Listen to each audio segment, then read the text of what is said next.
go ahead and get started though. First, I want to thank everybody for joining us in this food justice panel discussion. Everybody will get a chance to ask questions at some point. We'll have a brief conversation between me, Jen, and Tasha to just discuss this, I guess just like the general ideas of what food justice looks like and the issues that we see within the St. Louis community and probably, beyond St. Louis area when it comes to food security. And again, as we kind of spoke on earlier before we started this was the language behind that as well. So thank you all again for joining us. For those who are not familiar, my name is Victoria Donaldson. I am the program manager for the Green Dining Alliance. I have been in this role since July 2019, so not even a year in. I was the successor to Jenn DeRose, who is now with Known and Grown. She'll introduce herself shortly. I started off as the assistant program manager while Jenn was the program manager for the GDA, and when she left, I stepped up, and here we are. So thank you. I want to give the floor to Jenn to introduce herself. Hi, everybody. My name is Jenn DeRose. I am the program manager for Known and Grown. What we are is a program of the Missouri Coalition for the Environment that supports local, environmentally responsible farmers within 150 miles of St. Louis.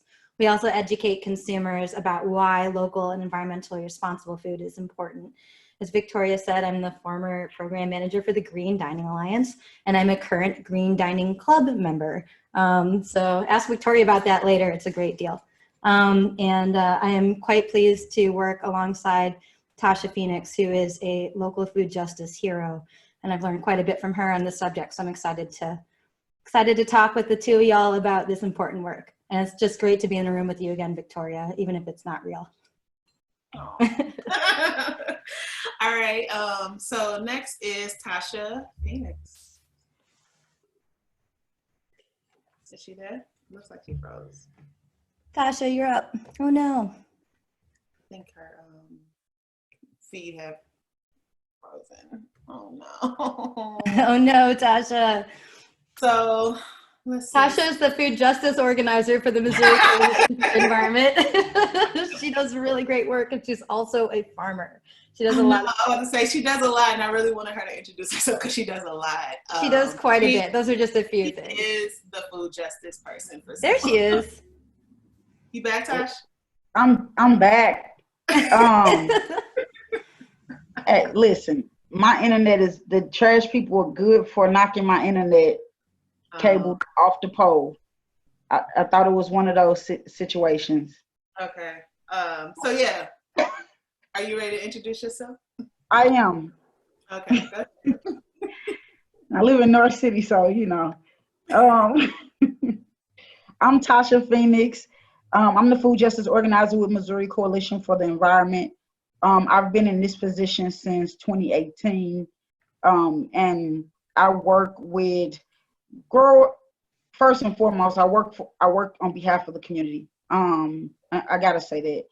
So whatever the community in this position, in this capacity tells me they want, I advocate on behalf of what they want to see for their communities around food access. I also advocate on behalf of farmers and growers that are in North City, and I'm trying to advocate on behalf of rural Black farmers in the Boot Hill and in Sykeston and places like that. So yeah, it's a lot that goes into being a food justice organizer that I didn't think went with, I'm not gonna say that I didn't think, that I didn't know went with being a food justice organizer. I hope that, in this capacity that I'm serving my community right.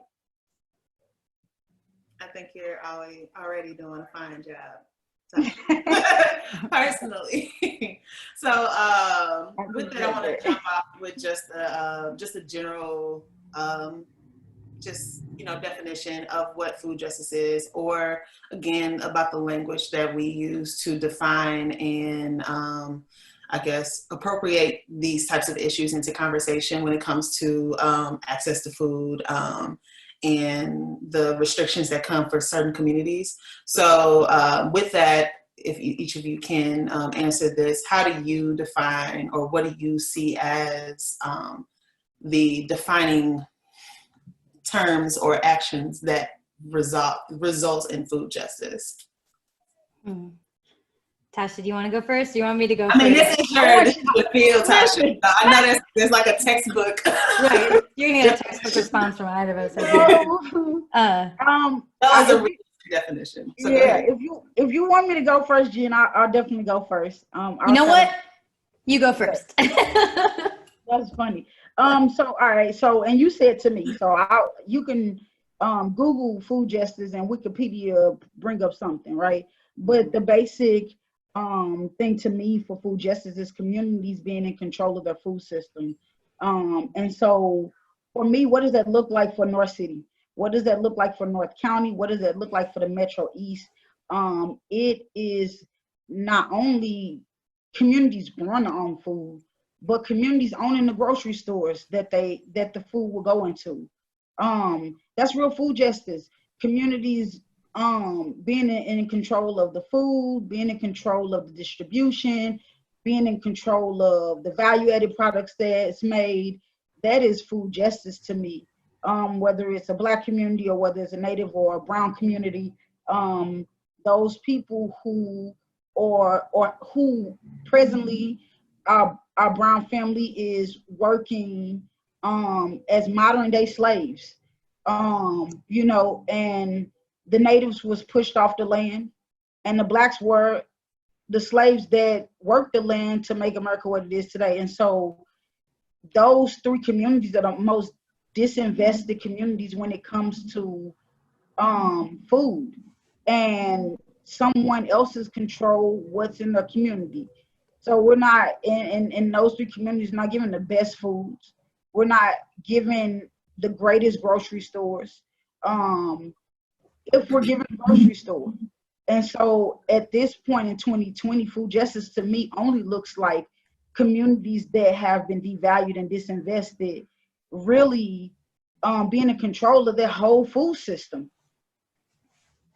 So yeah, that's great. Jen, do you want to follow up after that? I actually do. I do. I mean, I think. Wait till you hear Jen.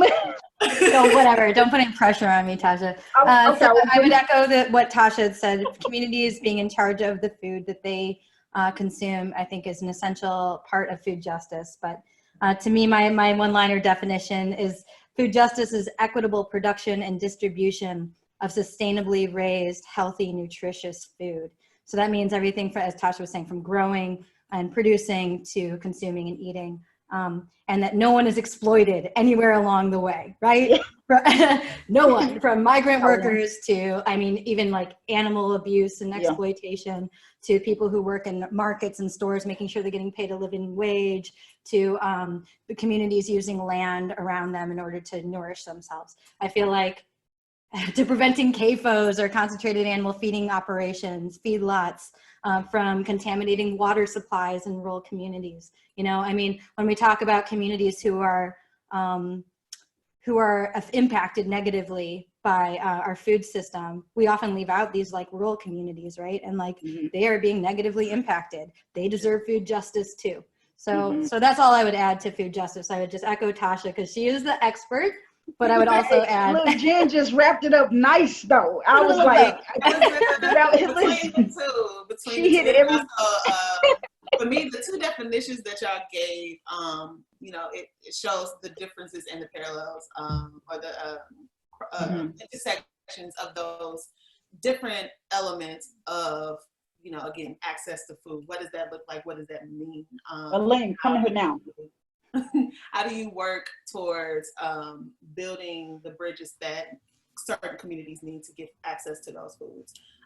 So that for me leads into the next question.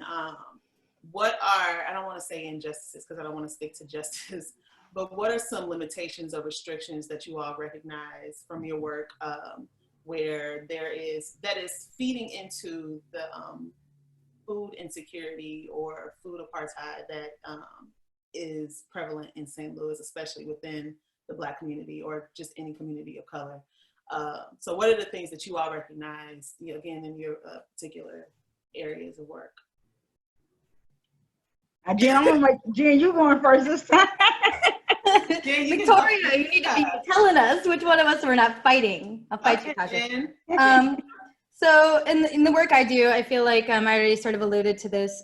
Factory farming negatively impacts communities and creates a lot of barriers to food justice in rural communities, and that has impacts up and down the food chain, and has impacts for us here in St. Louis, even though we live kind of a little further away from some of these factory farms. So it negatively impacts our water, our air. It is a major contributor to climate change, which impacts all of us. So my work tends to be focused on promoting farmers who are using more sustainable practices that are regenerative for agriculture rather than these extractive practices.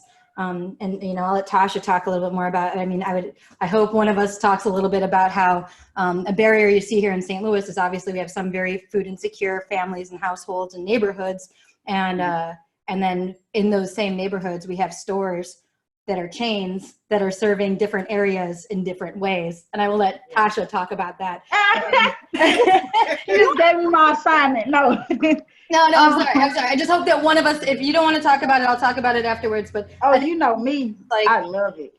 If you visit any chain grocery, visit them in different locations and see what the different kinds of offerings they have are, and the freshness and the quality of those offerings. And I would say that that is a very obvious way that like systemic racism has played a part in food injustice in our region.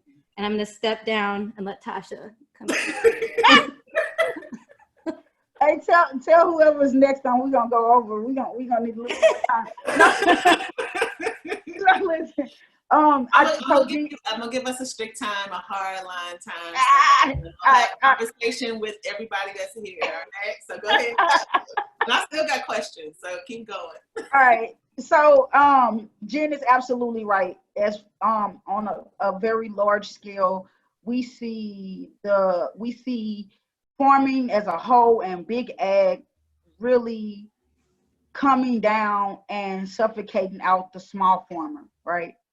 But how did we get to even big ag doing that, right? You got to go back to those farmers that came from the South who were ran from the South for their land. Mm-hmm. And so you have Black people who've been farming land, and if they don't get off the land, they lose their life. So they can't, and they ran up north, even though St. Louis, Missouri is the top of the South. But you have that, we have to look at it from that point first. So yeah, we have that, but specific to St. Louis is really something that's specific to all across the nation, is that we've been put into urban areas and given grocery stores and been disconnected from the farmer, right? So you have a generation, two generation who grandparents came from the South. I don't want to farm. It was trauma. It was traumatic. You know, the farmer isn't respected, especially in our community. So on a larger scale, you see the disconnect, and that's why food insecurity happens. But also, you have policies and laws that come into play, racist policy and laws, zoning laws, and, only put African Americans over here. And when you put them over here, you're only expected for this amount of money to come in here. So we'll give them this type of grocery store. And based off of that, as Jen was alluding to, we only have one grocery store now in St. Louis. Hey, Snooks. So, right? On Union, a block from my house, mm-hmm. I go in there and I'm looking for stuff to cook from scratch. And I can't find Bob Mills whole pastry wheat flour. I may find it on Lindell, but then I can't find the rest of the stuff I need. I got to go all the way to Clayton. And I'll even do one better, because everyone says the one in Clayton. The one on Hampton, actually better than the one on Clayton. The one on Hampton, fresh fruit, fresh vegetables, nice lighting, nice makeup of the store. And so you think about not just food, but you think about how you have to walk into a store, and it's the same how you have to walk into your neighborhood. Mm-hmm. Is there enough lighting? So all these things plays into the systematic racism of, you know, what type of food is even being distributed to your community. Because in distribution centers, they got it labeled by zip code. Mm-hmm. And so when you talk about what is being distributed to each community, what is being distributed to each community?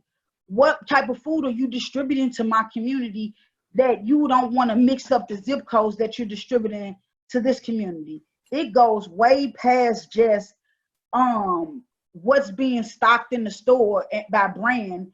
But even if you see two brands in the same store, why are you sending a different box to my community versus why you sending a different box to this community? So all that plays in part. And on the hyper local St. Louis, the politics of the Dilma divide, the racism that we know exists in St. Louis, there's this notion of whiteness of urban ag. When I got in this position, I was like, all of these faces, but the people who taught me how to grow, that laid the foundation for urban ag, were Black people.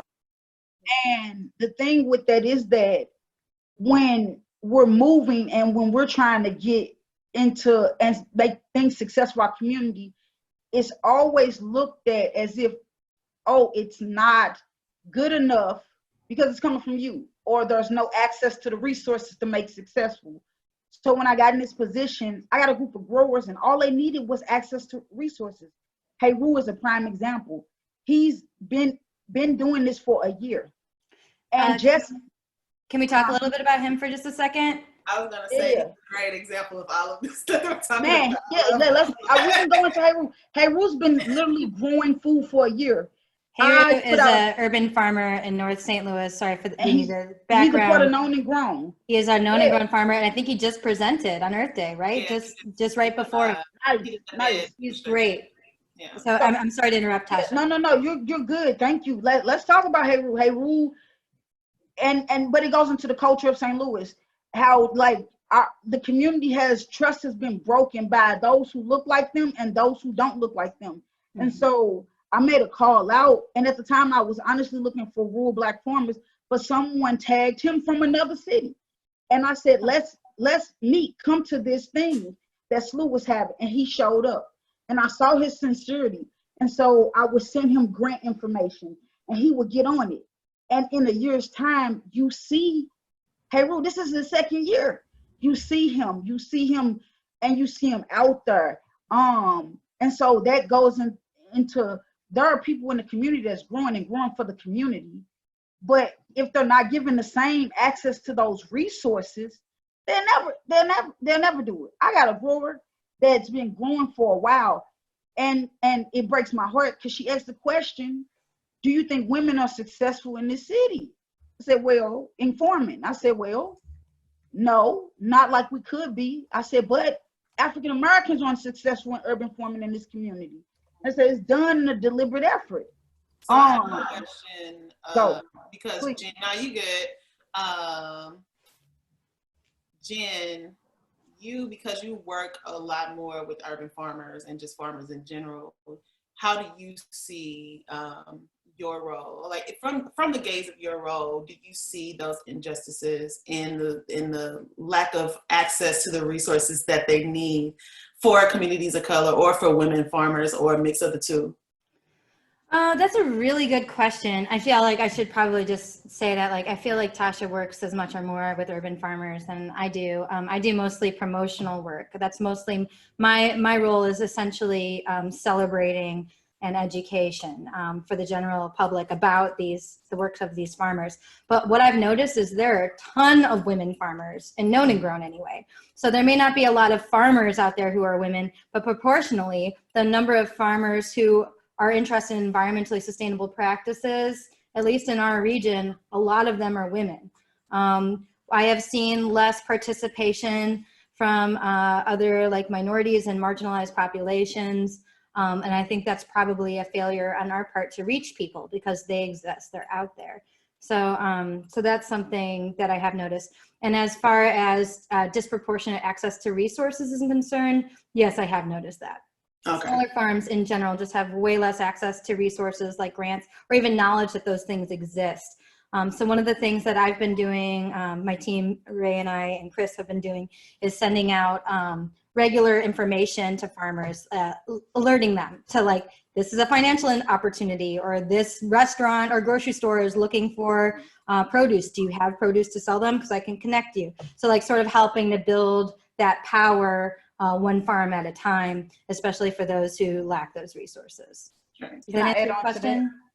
What you said, Jen? Does that answer your question? Yeah, no, that's perfect. Can I add on? Can I add on? Go ahead, add on real quick. So I want to add on into questions. All right. No, that's fine. I want to add on what I do on the other end of that is when like they send it out, but I work with them specifically for growers who are like, well, how do I fill out this, or I connect them with someone who can. Taran worked with Ellen Boynage and her students to get data information. And so I kind of assess where urban growers are at and kind of see what do they need. And so what seems to be the problem the most is that I have to get them prepared to be in known and grown. Mm-hmm. And so I'm working with urban growers and I'm trying to work with rural farmers and make the connection to get them into known and grown, because it's not that they don't want to be environmentally responsible. It's that either I have to eat and feed my family, or I don't grow anything and lose this land. Mm-hmm. Right. It's stages. It's a process. So we hope that farmers who are not at this point ready to join will be given the resources, tools, and skills needed to get to that point. And Tasha's a huge part of that. Look at that team building. So I want to open, because we only have a few minutes left, I want to open it to anybody that's listening to ask questions. Go ahead. Tasha, you said you had a question? No, I said, can we get a part 2? Oh. I mean, honestly, this is a conversation that's more than 30 minutes long. Yeah. So, let's see where this goes. How does the Green Dining Alliance fit in?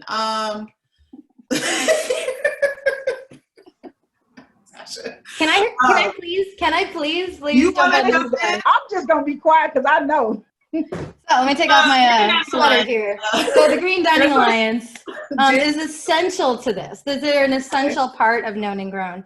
And honestly, in the very early stages of Known and Grown, we were still trying to figure out how to make this thing happen before I worked there.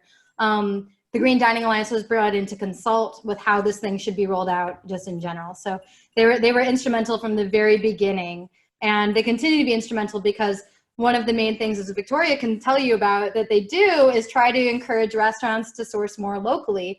And that is such a hard, heavy, steep hill to climb because the education about what's local and what's sustainable is like zero.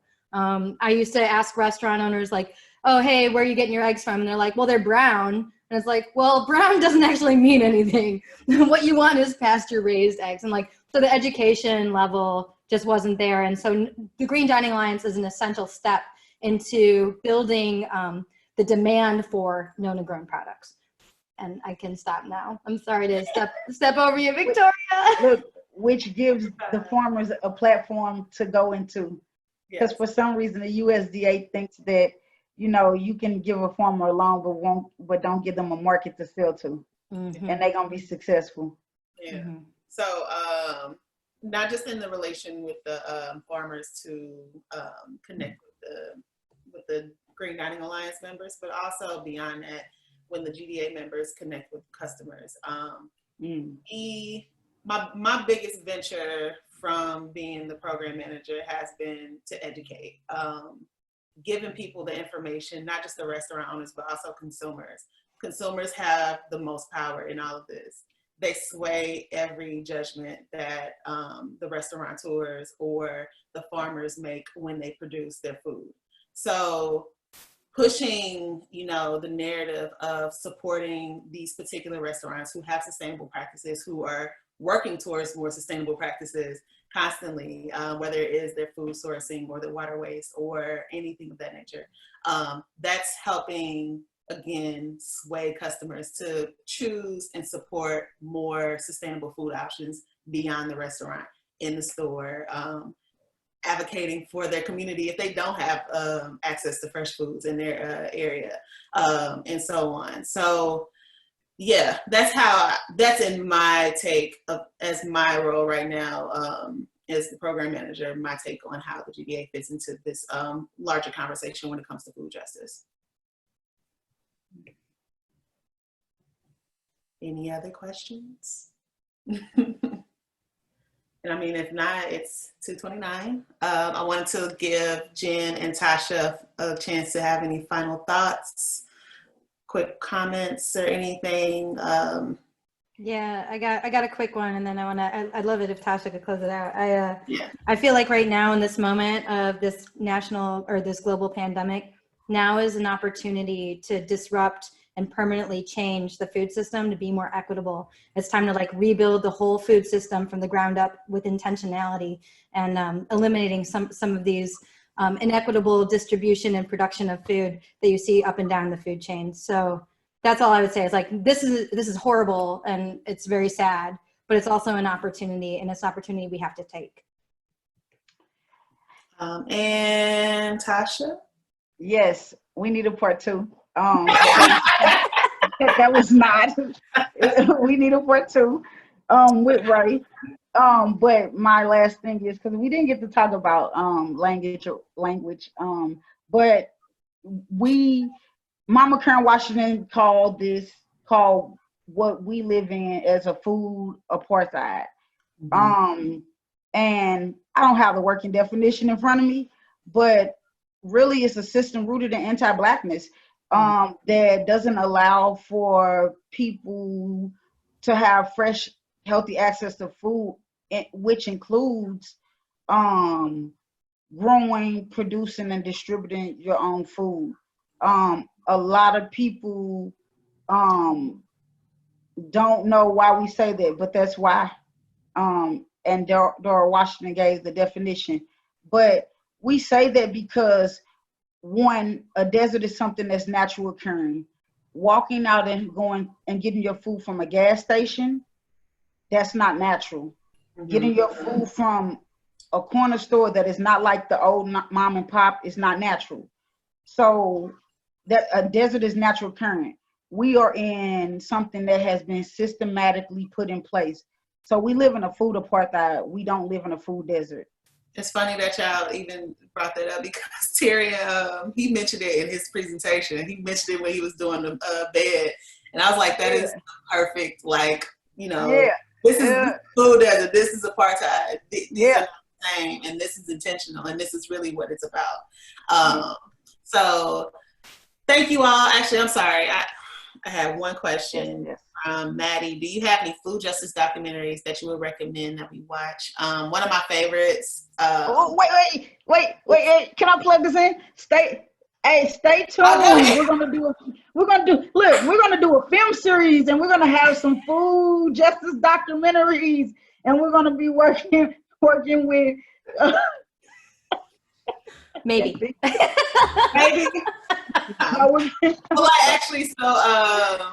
The movie that I was going to recommend, of course, is Can You Dig This? That's one of my favorite documentaries. Yes. And I've shown it for this program that I have outside of my job with GDA called Black Cinema Club. And it's always received, always. And with that, me and Tasha with Black Cinema Club had some food justice, short film, meetups and watching them and talking about it. And yeah, there's a lot out there. It's, it's accessible too. It's not hard to find, to be honest. Actually, if Tasha, what's the link of that one page that has all those different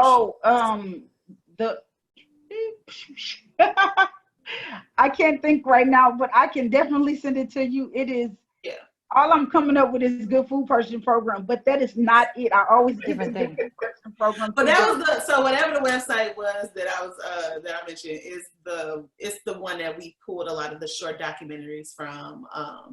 Anna Lapel. So, Anna Lapel is the creator of that. Okay. Whole if you thing. put it in the chat, that would be great, so they can see it and they'll be able to just copy and paste it.